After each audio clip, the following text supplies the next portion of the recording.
Okay, so took a break from work for a minute just to kind of give y'all an update on what happened in 2016, which was super duper rough.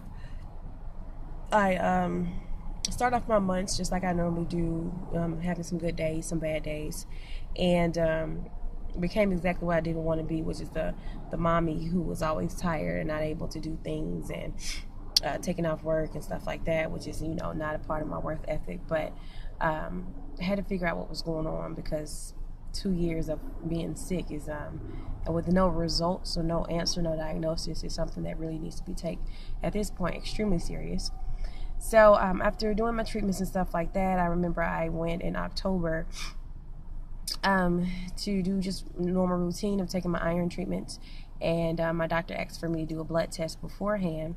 So I did my blood test beforehand. This was the first time I ever was asked to come back to the doctor's office after my results came back.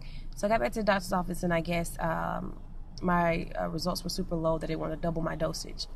So me thinking about how when I first started, it was kind of hard for me to take the bare minimum.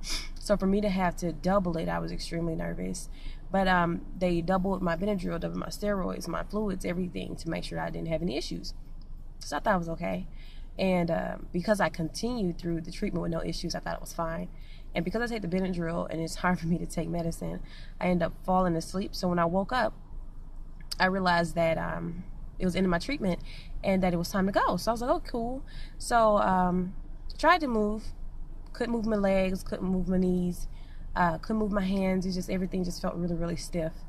And so I called my nurse over, whose name was Ransford, who I've had for 2 years, to say, well, hey, something's not right. And so he pulled the covers off and realized that, my knees were swollen and my hands were huge. And then he looked at my face and he just kind of stared at me. And so, we catch those things. So I'm like, okay. And so I'm like, well, at this point, he ran and got other doctors and stuff like that. And they were, asking me what's wrong. I had hives, red hives and stuff like that all over me. And I was like, at this point, I'm like, okay, well, let me get the camera, because he looked at my face kind of weird. And so, lo and behold, face was swole to the max. And so at this point, they was like, okay, where she's going into anaphylactic shock.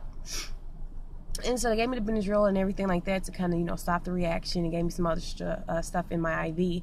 And I thought it was okay, but I had to use the restroom. So I'm like, okay, I have these restroom. They said, well, let's sit for about 30, 45 minutes before you get up just to make sure everything kicks in. I'm like, okay, cool. So after that time passed, I said, well, I got to go. So I walked myself to the bathroom. So I thought everything was fine. Sat down and got up. All I remember is asking or screaming for help, and that was it. I passed out. I woke up in a room with a doctor on top of me doing chest compressions, because I guess the swelling had got to my chest immediately.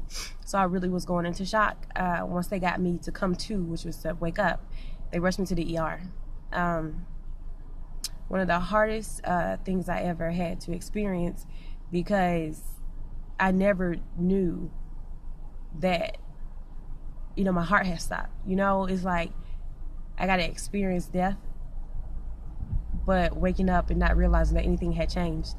So that was rough for me. But that's just the beginning. So I get into the ER, and they're, basically trying to just get me down, get my swelling down, get my levels, everything straight, everything's fine.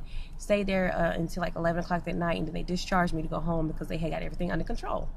So I'm like, okay, great, go home. Still, not really feeling too well, but I'm better than what I was, so I thought everything was okay. Woke up that morning and could not breathe. It was hard for me to walk, just struggled. And so at that point I said, okay, it's time to go back to the ER. And so